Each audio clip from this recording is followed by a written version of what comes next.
छत्रपती संभाजीनगरमध्ये आलोय, ज्या ठिकाणी पैठण गेट परिसरामध्ये अतिक्रमण विरोधी कारवाई सध्या सुरू झालेली आहे। अतिक्रमण हटाव ही कारवाई मोहीम राबवताना पाहतोय।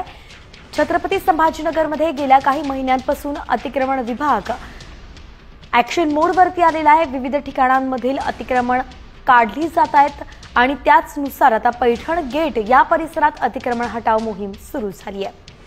जवळपास मनपाकडून 110 अतिक्रमण हटवली जाणार आहेत आणि त्यासाठी मोठा बंदोबस्त या ठिकाणी तैनात करण्यात आलेला आहे। बुलडोझर आलेले आहे, ज्या माध्यमातून अतिक्रमण हटवलं जात आहे। सोबतच पोलिसांचा आणि मनपा कर्मचाऱ्यांचाही फौजफाटा दिसतोय, जेणेकरून कुणी विरोध केला तर त्यांनाही सावरता यावं।